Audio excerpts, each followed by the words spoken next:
जी हाँ बहनों और भाइयों, ग्राम पंचायत पकरिया से दिलावर खां की पत्नी रुखसाना खातून, जिनका चुनाव चिन्ह है बेल छाप, क्रम संख्या 4 और चुनाव चिन्ह बेल छाप पर मुहर लगाए और भारी से भारी मतों से दिलावर खान की पत्नी रुखसाना खातून को विजयी बनाए। आपका मुहर कहाँ लगेगा? बेल्ट छाप जहाँ रहेगा। बहनों और भाइयों का चुनाव चिन्ह बेल्ट छाप। नौजवान दोस्तों का चुनाव चिन्ह बेल्ट छाप। किसान एवं मजदूर भाइयों का चुनाव चिन्ह बेल्ट छाप। रुखसाना खातून जिंदाबाद जिंदाबाद जिंदाबाद, दिलावर खां जिंदाबाद जिंदाबाद जिंदाबाद, पंचायत पकरिया की जनता जिंदाबाद जिंदाबाद जिंदाबाद, बेल्ट छाप जिंदाबाद जिंदाबाद जिंदाबाद, नारी शक्ति जिंदाबाद जिंदाबाद जिंदाबाद।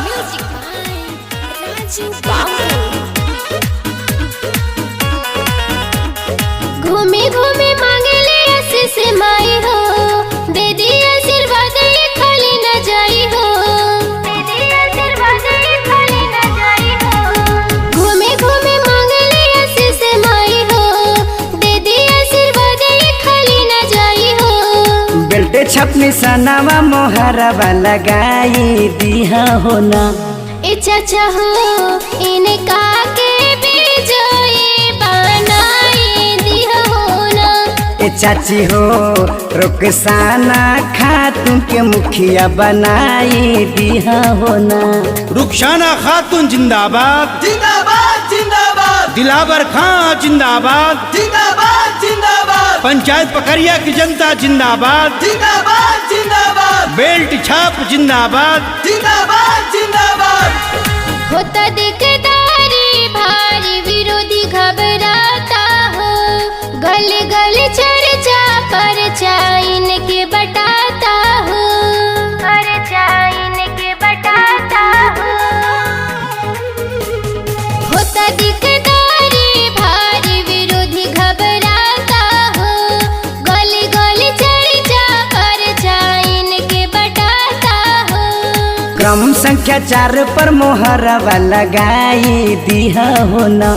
ए चाचा हो इनका के विजयी बनाई दिया हो ना। ए चाचा हो पकरिया के मुखिया बनाई दिया हो ना। रुखसाना खातून जिंदाबाद जिंदाबाद जिंदाबाद, दिलावर खां जिंदाबाद जिंदाबाद जिंदाबाद, पंचायत पकरिया की जनता जिंदाबाद जिंदाबाद जिंदाबाद, बेल्ट छाप जिंदाबाद जिंदाबाद जिंदाबाद। लाभ सरकारी है सबके दिलों है हो, जनता के कमावा नमवा नाही भुलाई है हो, नमवा नाही भुलाई है हो।